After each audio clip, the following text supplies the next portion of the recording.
Assalamualaikum warahmatullahi wabarakatuh. Bertemu lagi dalam channel Dot Petilasan.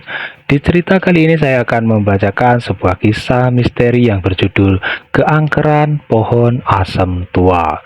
Dan seperti biasa, sebelum kita lanjut ke ceritanya, jangan lupa untuk klik tombol subscribe, like, dan komen. Dan kita masuk ke ceritanya. Di pinggiran sebuah desa kecil di Jawa Tengah, terdapat pohon asam tua yang sangat besar dan rimbun. Pohon itu sudah ada sejak sebelum desa tersebut terbentuk. Berdiri megah dengan cabang-cabang yang besar seperti tangan yang ingin merengkuh. Namun, meski terlihat kokoh, pohon itu menyimpan banyak kisah kelam yang dipercaya oleh penduduk sekitar. Setiap warga desa tahu bahwa pohon itu adalah pohon angker, dan mereka akan menghindarinya sebisa mungkin, terutama saat malam hari tiba. Menurut cerita orang-orang tua di desa, ada banyak pohon yang hilang di sekitar pohon itu, terutama pada malam hari. Salah satu cerita yang paling menyeramkan adalah tentang sosok wanita yang berpakaian putih yang sering terlihat melayang di sekitar pohon. Orang-orang menyebutnya sukma pohon asem, katanya. Wanita itu adalah roh gentayangan dari seseorang yang meninggal tragis di bawah pohon tersebut. Dan pada suatu malam, seorang pemuda bernama Rudi yang baru pindah ke desa itu mendengar cerita tentang pohon angker tersebut. Rudi adalah tipe orang yang tidak percaya pada cerita-cerita mistis, dan ia menganggap cerita tentang pohon asem hanyalah tahayul belaka. Merasa penasaran, Rudi memutuskan untuk membuktikan bahwa pohon asem tua itu tidak ada apa-apanya. Rudi pun pergi ke pohon asem tua sekitar tengah malam. Ketika desa sudah sunyi dan gelap, ia membawa senter dan ponselnya untuk merekam, sambil sesekali mengecek tentang betapa angker pohon itu menurut cerita orang di desa. Sesampainya di pohon asem, Rudi merasakan udara yang berbeda. Suasana terasa sangat dingin dan mencekam, seolah ada yang mengawasinya. Namun, ia mengabaikan perasaan tersebut dan mulai beraktivitas merekam video. Ia melangkah lebih dekat, memandangi cabang-cabang pohon yang terlihat seperti tangan besar, yang siap meraih siapa saja yang berani mendekat. Tiba-tiba, Rudi mendengar suara bisikan halus di telinganya.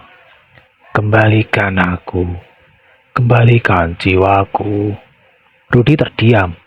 Ia merasa merinding, tetapi mencoba menguatkan hati.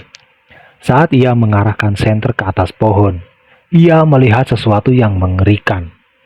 Di salah satu cabang, tergantung sosok wanita berambut panjang dengan wajah pucat dan mata yang memandang tajam ke arahnya. Bibirnya tersenyum lebar memperlihatkan gigi-giginya yang hitam dan tajam. Rudi mundur beberapa langkah, tetapi tubuhnya terasa lemas dan sulit untuk digerakkan. Ia berusaha berlari, namun tiba-tiba cabang pohon itu bergerak seperti hidup. Ranting-ranting pohon tersebut menjulur ke arahnya, melilit kaki dan tangannya, membuatnya tak bisa bergerak. Rudi menjerit, namun suaranya terasa lenyap di antara desiran angin malam. "Kembalikan jiwaku." Suara itu kembali terdengar, kali ini lebih dekat dan lebih menakutkan. Dalam kepanikan, Rudi melihat sosok wanita itu melayang turun dari cabang pohon dan mendekatinya dengan perlahan.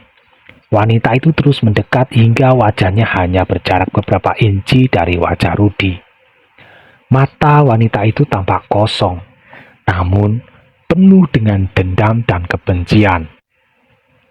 Tiba-tiba, Rudi merasakan lehernya dicekik dengan kekuatan yang tak terlihat. Nafasnya mulai sesak, pandangannya mulai kabur, dan tubuhnya terasa semakin lemas. Dalam keadaan setengah sadar, ia mendengar suara wanita itu berbisik di telinganya. "Kamu telah mengambil tempatku. Sekarang aku akan mengambil milikmu." Saat itu pula semuanya menjadi gelap. Dan keesokan harinya, warga desa menemukan tubuh Rudi tergeletak di bawah pohon asem tua. Matanya terbelalak lebar, seolah menatap sesuatu yang sangat mengerikan, dan wajahnya menunjukkan ekspresi ketakutan yang mendalam. Mereka yang menemukan tubuh Rudi pun ketakutan dan segera menutup matanya sambil berdoa. Sejak kejadian itu, pohon asem tua menjadi lebih menakutkan bagi penduduk desa. Kini, semakin jarang ada orang yang berani mendekat, apalagi saat malam hari. Mereka percaya roh wanita itu masih bergentayangan di sekitar pohon, mencari jiwa-jiwa lain yang berani mengusik keangkerannya. Cerita tentang Rudi dan pohon asam tua itu menjadi peringatan bagi siapa saja yang ingin coba-coba mendekat. Hingga hari ini, pohon asam tua itu tetap berdiri kokoh di pinggir desa, menyimpan berjuta misteri dan kengerian yang tidak akan pernah bisa dijelaskan. Itulah tadi sebuah kisah misteri yang berasal dari desa di pedalaman Jawa Tengah. Dan terima kasih sudah mau mampir di channel kami. Dan tunggu untuk kisah-kisah selanjutnya. Wabillahi wa taufiq wal hidayah. Wassalamualaikum warahmatullahi wabarakatuh.